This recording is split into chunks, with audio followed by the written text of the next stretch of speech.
Well, here we are, back out at Black Lake.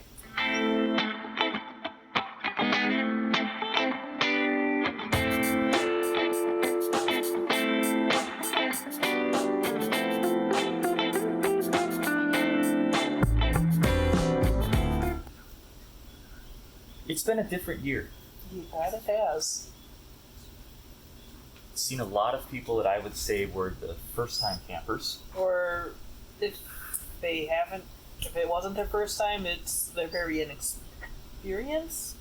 Or they haven't done this sort of camping. This type of camping. So maybe yes. maybe that's a better way to put it. They're the sort of people that go to more of your resorts and Your RV parks. And your state areas that have power and That's probably a better way to put it. Not experienced with this type of camping. You're rugged in the middle of nowhere camping. Right. And there's a couple of different indicators. Yeah.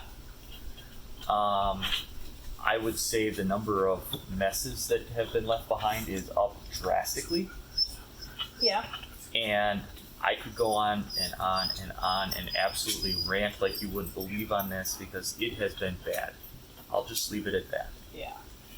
The messes that have been left in your national forest, my national forest, your national forest, everyone's national forest is something that I'll put a link to a Google photo album so you can actually see it, or maybe a Facebook album or something, just so you can see some of the pictures of the messes we've had to clean up.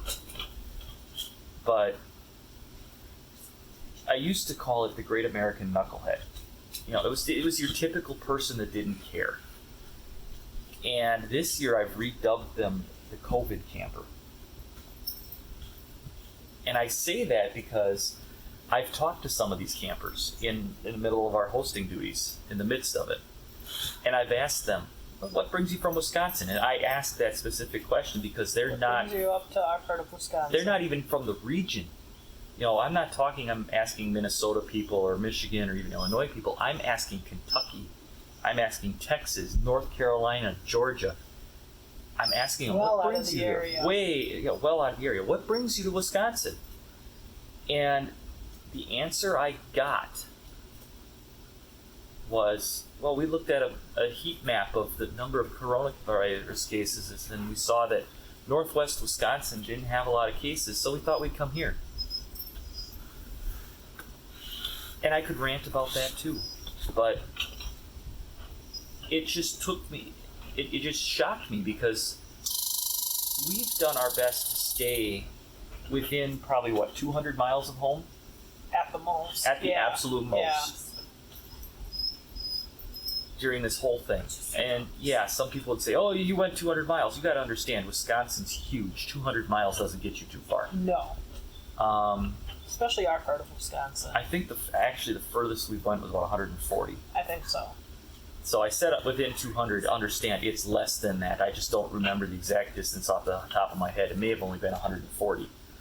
And, you know, a lot of the things that we want to do, we decided not to do because of it. Yeah. So when someone says, oh, we came here, you know, more like 1,000 miles because of the low number of coronavirus cases, that bothers me. And I've seen it from, you know, where my parents live.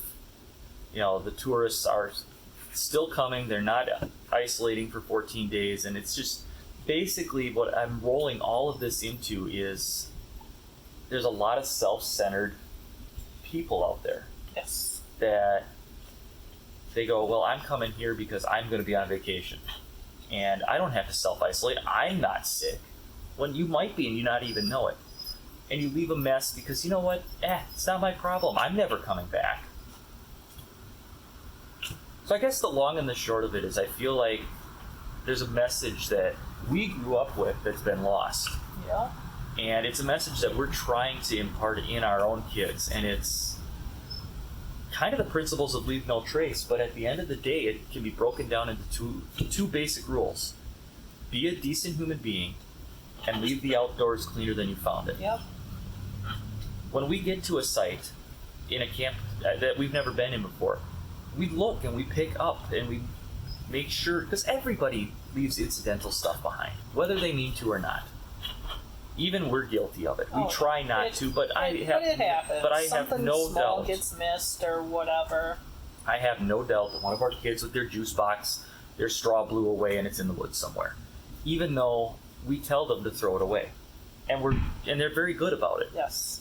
But those little incidental things, That's not what we're talking about. We're talking the deliberate big messes.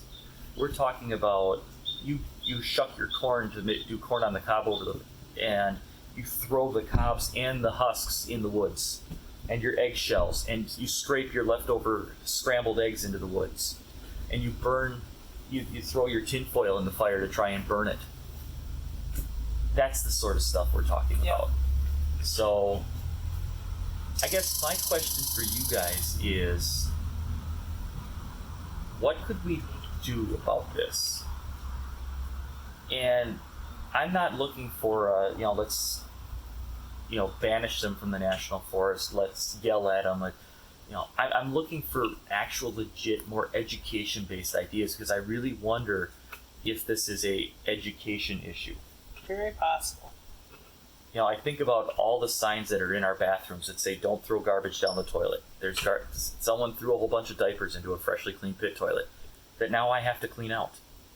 Not looking forward to that, by the way. No fireworks in national forests. Put the seat down. The last time this bathroom was cleaned. Yes, now because of COVID, we have to write down when we clean the bathrooms. What else is in there? I was just thinking, I know there's a couple of others. Some of them have duplicate close messages. to seat twice in there. I know there's other ones we're missing. But none of those signs really get followed, is what I'm getting There's at. a lot of words. There's in those a lot of words. And I feel like cutting down on the words might help. But I don't know what it looks like. So, again, what I'm looking for from you guys, those of you who spend a lot of time outdoors, or maybe those of you that don't spend time outdoors, that this little video opens your eyes and you go, oh my God, I didn't realize I was doing that, is what could we do? Right.